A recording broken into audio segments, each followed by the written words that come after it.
Welcome back to AfricanRadioOnline.com. You're tuned in to Soulful Afro with Miss Yvette. Miss Yvette. Thanks, Hassan. As I shared in my opening, today is Día Internacional de la Eliminación de la Violencia contra la Mujer, Day to end violence, all forms of violence against women. And what I wanted to share is why this day is important, specifically for all women, but specifically in Latin America. The day is came out of the Dominican Republic in the UN General Assembly in 1999 as a recognition and an honoring of the Mirabal sisters, the three sisters who were killed during the time of President Trujillo for speaking up and defending and talking, raising their voices for the rights for women and discrimination that was directed towards women. So the day is sort of honoring what they did because they were actually killed, assassinated, the three sisters who were activists, political activists, on the 25th of December in 1960 by orders of President Trujillo. In 1981, in Bogota, Colombia, was the first gathering of feminists in Latin America and the Caribbean, where they decided that today will be the International Day No Violence Against Women. In 1993, the General Assembly of the United Nations declared also the elimination of violence against women. So today, it's not just about physical violence, because right now, you know, when we talked last week, when I had that recent event on the show, and we spoke last week, it's not just about physical violence. It's about emotional violence. It's about verbal violence. It's all forms of violence that has caused great sadness and pain. And I want to read some of the information, like, and you can go to the Soulful Afro with Yvette page. Today they're marching in Nicaragua. They're marching in, you know, my colleagues are marching in Colombia. They're marching in Bolivia. And in Bolivia, one of the things that our sister Paola, who has been on the show, wrote is that there's been 95 killing of women from January to October of 2015 in Bolivia. So that's an alarming number. And one of the things that the UN page put was that 1 in 3 women are abused, and that we need to start speaking up against the forms of violence. And it connects with what is happening here, with what we've been talking about, you know, with all the 15 women we have named that have been killed by police, you know, Sandra Bland's, the 2 young women in South Carolina. Those are forms of violence towards women, and specifically towards women of color. If you visit the Soulful Afro page, I have a picture of my colleague, sister friend, Jennifer Chavez, who is marching probably right now in Nicaragua, who writes, "Quiero que mi hija pueda salir a la calle tranquila y disfrutar de ser mujer." And what that says is, I want my daughter to be able to walk out into the streets in peace and to enjoy being a woman. Lidice, who's also in Nicaragua, who is a dear friend and colleague, she wrote, "Quiero que mi ahijada pueda salir a la calle tranquila y disfrutar de ser mujer." And she wants her goddaughter to be able to go outside and walk in peace and enjoy. I wrote, which I have my sign right here. Can we see it? Yes. On the video? Yes, we see. Todas nosotras merecemos ser respetadas y vivir una vida libre de violencia. And it says, all of us deserve the right to live a life free of violence. So today it's about that. It's about coming together. It's about acknowledging what is happening to women around the world, and it's about us being able to move forward and have the right to be who we want to be and to move as we want to move. In honor of all the women, wow, that's an old picture. In honor of all the women, we honor and celebrate and raise our voices on this today, International Day of Violence Against Women. Moving right into the issue of violence. You know, I can't see the video. I cannot get myself to watch the video. Yeah. I have so many questions around the fact that this happened in October 2014. Ooh. And that they have held this video for so long. The video is about to come out, and this week, the police officers that acted on shooting Laquan McDonald 16 times. October 7th, in October, 17-year-old Laquan McDonald was shot 16 times by Officer Jason Van Dyke after the teenager was behaving erratically. Van Dyke, who is white, was charged with first-degree murder on Tuesday. Wow. This Tuesday, and this happened in October of 2014. The police say that Laquan lunged at the officer with a 4-inch knife, but his family says that Laquan was walking away from the officer when he was shot.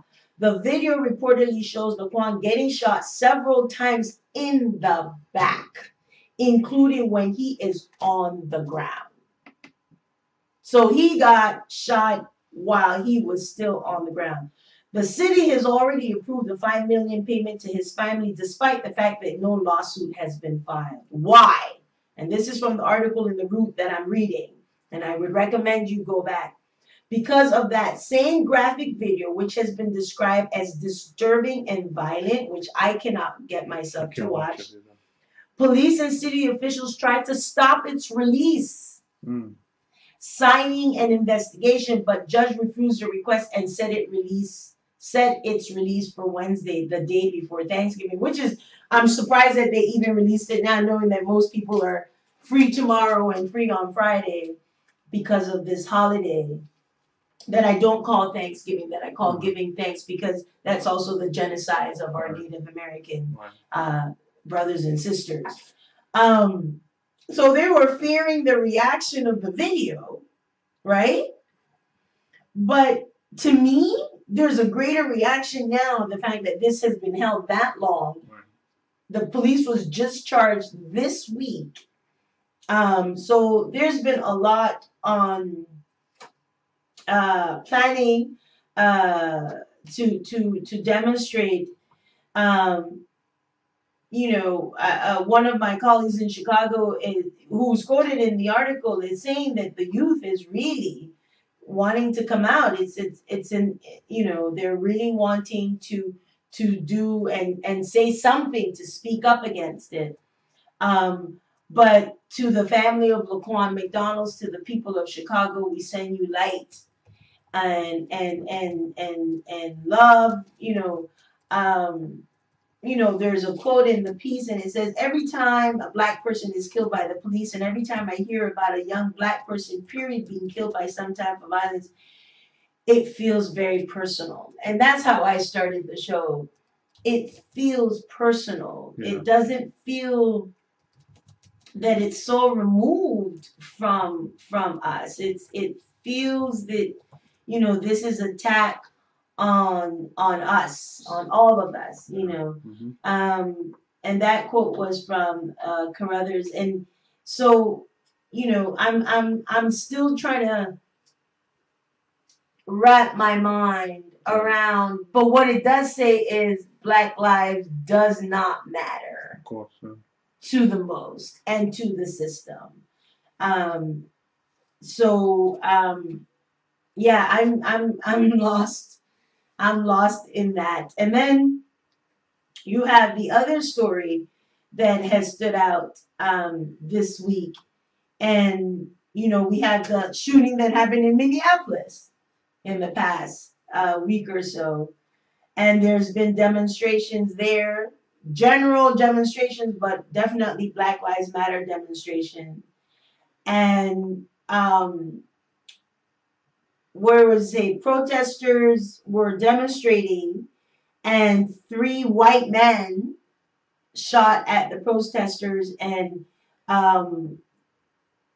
they're saying that at least 5 people were injured from the Black Lives Matter demonstration. Yeah, so, this is not police. This is, white supremacists coming in to the Black Lives Matter Minneapolis gathering because of what happened in Minneapolis and just shooting at them. So now, even in spaces where you think you should be safe to demonstrate freedom of speech, because they were there demonstrating for Jamar, and then this happens. So once again, it's like,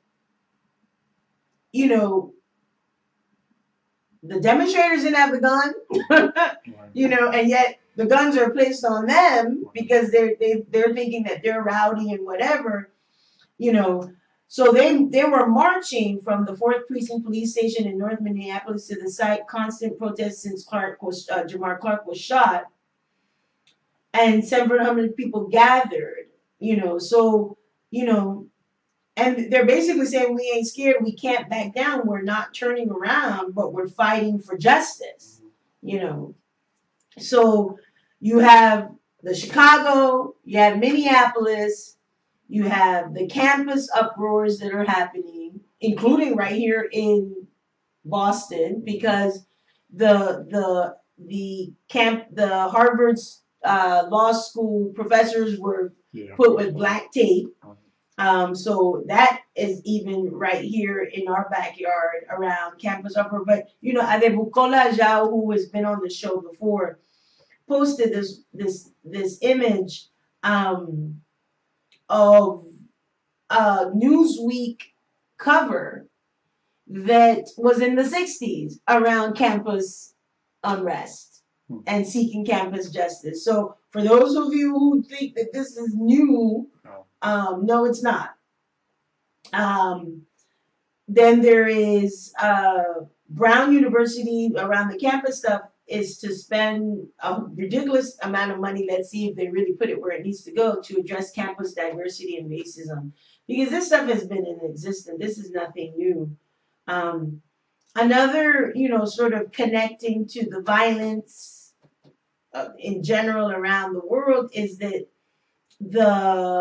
if you have HBO, they released the new documentary film about Jordan Davis. And one of the things that came out of this Monday, what marked 3 years since Jordan Davis' death, Jordan Davis was the 17-year-old student who was fatally gunned down at a Florida gas station by Michael Dunn for playing his music. Right. Remember? Who was fired, shots in an argument over loud music. Dunn was convicted for first-degree murder last year and sentenced to life in prison.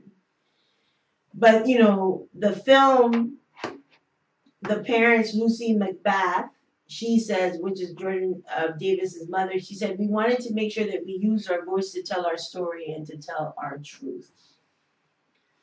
So we're getting like smacked upside the head with truth on a constant basis, on a daily basis.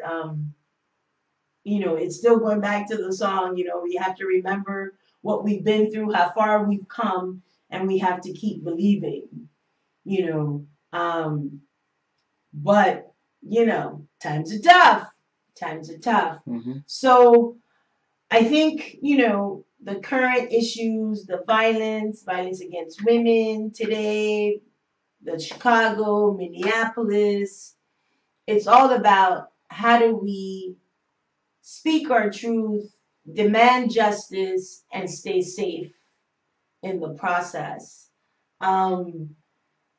Just last week, 10,000 plus Black women, Afro-descendant women, marched in Brazil for their rights. And if you haven't seen the beautiful images of these Black women from all over Brazil who came together, I would recommend that you visit the Soulful Afro with Yvette page, because boy, it makes you, I mean, 10,000 Days for fighting poverty, violence towards Black women. And they make you just so happy and proud to be Black when you see these images of all shapes, sizes, colors of Black women coming together. So I think, we're going to take a little break. We'll be right back with some lighter, uplifting news before we close out tonight's show. We'll be right back.